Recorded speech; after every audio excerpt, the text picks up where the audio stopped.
Hey, it's me, Anthony. Welcome back to Confronting Criticism. In this particular case, we're going to be discussing a specific topic. This is an impromptu video. It wasn't on my list of videos to make, but I sort of had my temper provoked a little bit. So I'll give you a quick background story. Now, I'm again with Confronting Criticism. I'm not really big on call-out culture, so names of people and channels not that important. But it's confronting the idea, especially an idea that's more opinion-based and not really based on fact and offering a counter perspective. Now, in this particular case, there is a certain podcast out there. It's very anti-Amico, and anyone that's been tracking the Amico knows what I'm talking about. Now, I watch their videos from time to time. I'm not subscribed, but I watch because I legitimately am wondering, is there a potential criticism that I have not considered myself in regards to the system? Now, in this particular case, I wasn't really impressed with the video, but there was a specific point that the hosts took an issue with. And that would be that Tommy Tallarico at one particular point in time said, we're going to disrupt the entire industry. And they didn't take too kindly to that. Now, when I watched that, or the original podcast, I really didn't care. I wasn't impressed with their statements. Now, a couple of days ago, I was catching up on videos from Max in Geeks and Gamers Entertainment. I just got turned on to that channel because of an interview they did with OEB Pete and Chris, the Atari Creep. It was a pretty good podcast. It was a whole lot of fun, and I'd recommend you check it out. And I'll put the links down below for Max's work. Now, Max was doing a reaction video to the same podcast I'd watched previously. And there was something about Max's reaction that kind of lit my fuse when it got to the part about not being a disruption. Now, I'll tell you one thing. Max hit a few things absolutely on the head. And I'm gonna summarize it, or I'm gonna paraphrase it, because I can't remember everything that Max had actually said. Now, the short version, because Max was talking about, well, you have this, and this, and you put that all together. So the short version is that the criticism against the Amico seems to be, for the most part, hyper nitpicky. They're looking for that chink in the armor. Whereas if you look at the Amico for the big picture, it's actually a very beautiful concept. You know, the idea of bringing people together and allowing them to socialize directly and play together as simply and efficiently as possible, then that's a good thing. Why would we not want people to play? Why would we not want to try and bring people who are outside the mainstream industry into the industry and expand the total volume of players and consumers? It's a good thing to try and expand the market. Now, in that particular point, I agree with Max. Actually, I have no problem with Max's view at all. It's about the podcast. And we're going to look at what is actually disrupting the industry. Now, the specific podcast made the statement that Uber is a good example of disrupting an industry. That when Uber basically came online, it put taxi cab services, basically, it stopped everything. That's disrupting the industry. So, I personally think that particular view of a disruption is an extreme case. The reality of the matter is, disrupting an industry is actually much simpler. Now, if I've said before in a different video, which I'll be honest, I had a video scheduled to come out. I messed that up. You know, lead with your mistakes. And I thought it was supposed to come out today. And for some reason, I dated the schedule for tomorrow. So that's going to be out tomorrow morning. So you'll see that. And I'll be referencing that video in this video in kind of like some sort of weird self-fulfilling cycle of personal abuse. That really didn't sound right. Anyway.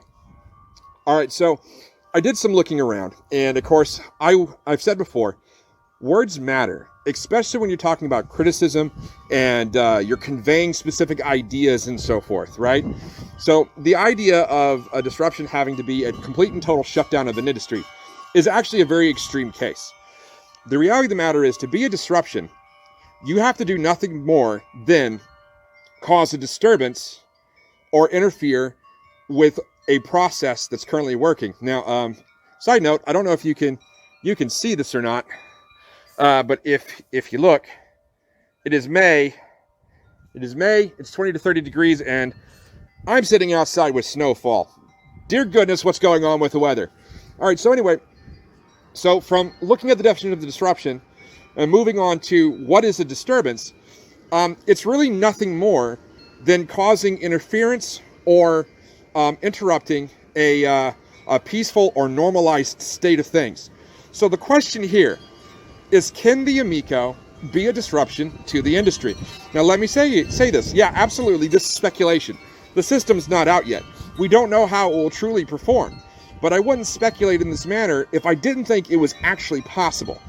And in just a moment, once I go inside and have a nice cup of peppermint tea and warm my bones up, I'll resume this video.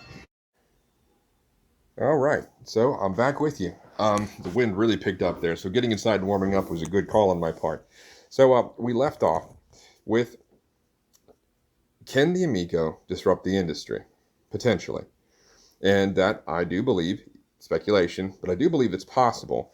But the question is why or how? So here is where it's the big picture that matters, right?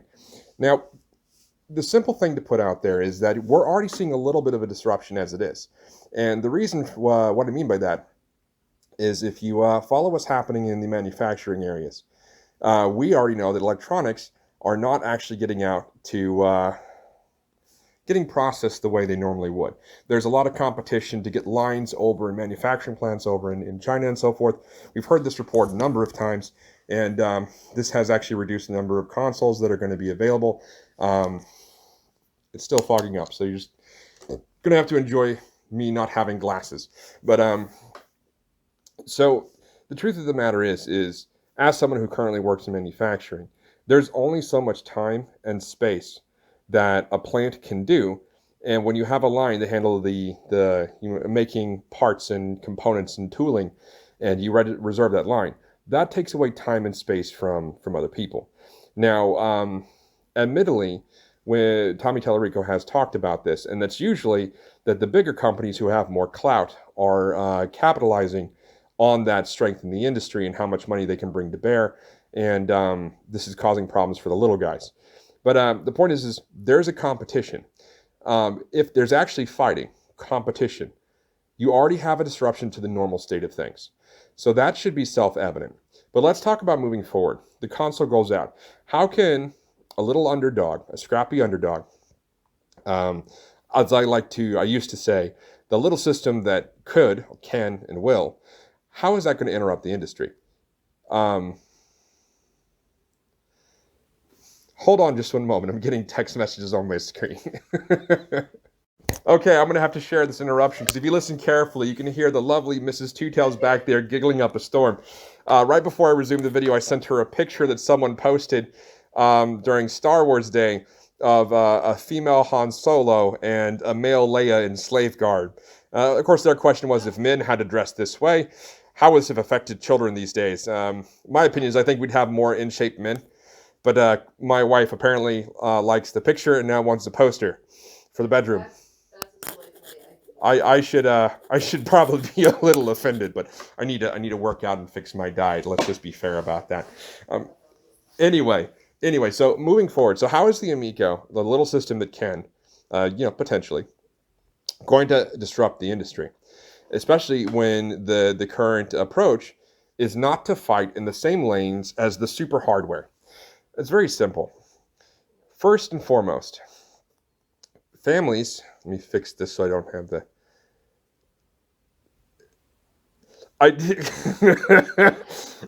Mrs. Two Tails is sending me inappropriate text messages and I'm getting updates. You're my witnesses to this. All right, so... I know you're not sorry because you're probably going to do it again. All right, so anyway, first and foremost, you misunderstand, I think a lot of people, especially if they don't have children, good families or bad families, parents have a lot of power in regards to what comes into the home. And if a parent thinks that they're financially hard up, if a parent wants to have more family time, or even if a parent is a collector of gaming consoles and so forth, the Amico is very, very appealing, number one. And money spent on a different system is money that's not going to the hardware of another company. So this already potentially could affect what would normally get. So for example, I've made references before. I've got a moderate-sized family. Finances are better than what they were 3 years ago. Money's still tight for us. The truth of the matter is I don't know why I should be interested in the next gen consoles of the big three that I already have, right? Now, the Nintendo does not seem to be putting out anything right now in regards to the Switch other than the Switch Lite, which is, it loses its modularity. It has less battery. It has a smaller screen. I don't see myself investing money into a less powerful version of what I already have. So then we go to the Xbox and the PlayStation 4. They're going to basically do kind of what they already do. Sure, graphics are supposed to improve a little bit. You're supposed to be able to see rust chips, I believe, was an audio quote of one interview about what the new Xbox could do. And more detail is great, but that doesn't really change the gameplay. It makes it look a little better. But in my opinion, games look good as it is. I don't need something to look better than it currently does when I think it already looks great. And then you have, the simple truth of the matter is for example, Review Tech USA, Rick, I think it's Rich, he covered this hardware. And the guy knows what he's talking about, but he's going on about 120 frames per second, that you don't know what you're missing unless you played with it, and like 12 teraflops. What the frick's a teraflop? I don't know, and I don't really care either. I simply want a game system that can provide entertainment and fun, and both, if it's all possible based on what the software is. And the Amico does that at a price point that I can actually afford. And, this goes into the, underpriced concept or overpriced concept. And the reality of the matter is, again, even if you consider the secondary controller coming in somewhere between like $40 to $50 or so, the actual price is $210.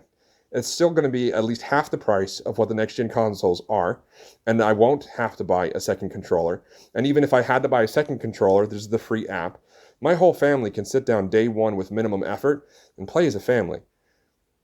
That's huge.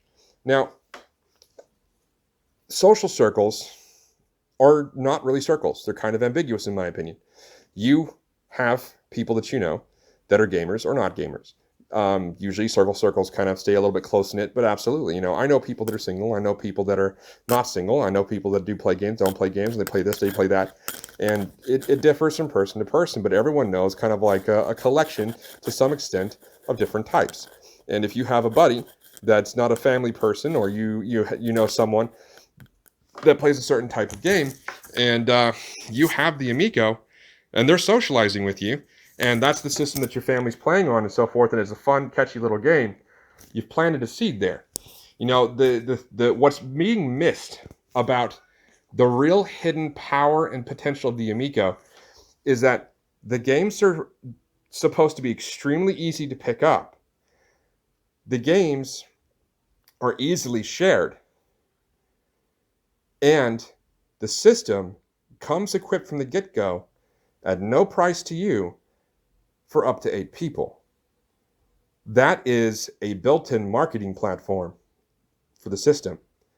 It is a persuasive tool.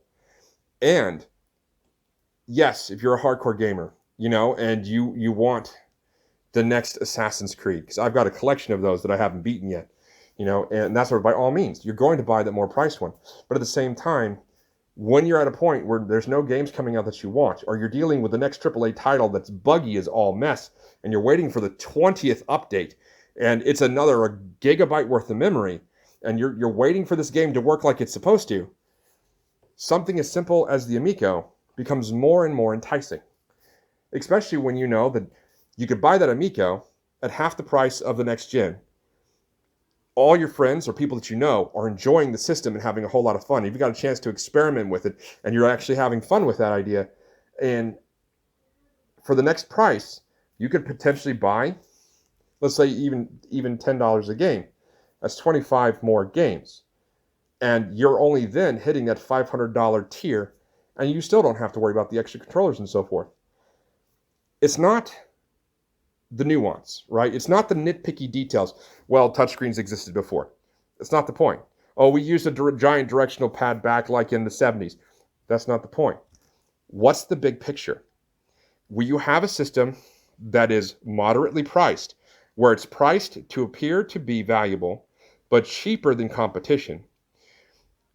The price matches what you can look at and expect in regards to the quality of the games, and you're assured or guaranteed the quality of the games. You know exactly what you're getting. You have that assurance of knowing exactly what's going to be coming at you. Something like the Amico, becomes extremely winsome to someone like me, or family person, or even someone that's even remotely open-minded or has friends that are already involved in it. And not me, because I am a graphics snob. That's right. Your word, sweetheart, graphics snob. Never. And I can't drink through this mask. I was almost guilty of making a mess of myself. So the point here, That's what she said. if disrupting the market is as simple as interfering or causing a disturbance with a normal process, and the disturbance is nothing more than a potential problem or interruption of a peaceful or normalized state, the Amico is in a prime position to actually disrupt the industry. And it doesn't even have to be a big disruption to achieve it, because something like the Amico, when you have a family and you have 3 kids like I do, you get a system. Day one, all 5 people are sitting down and playing.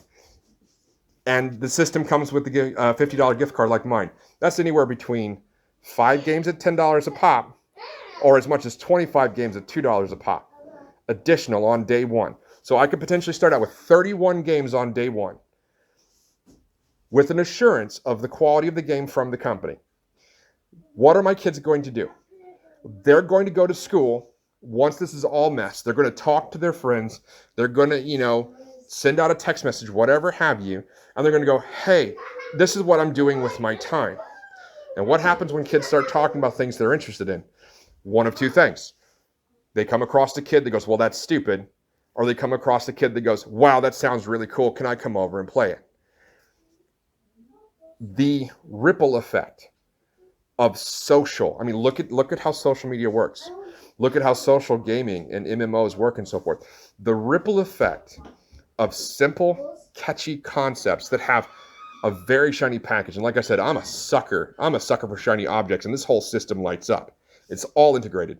Show me another physical console that is integrated with the gameplay.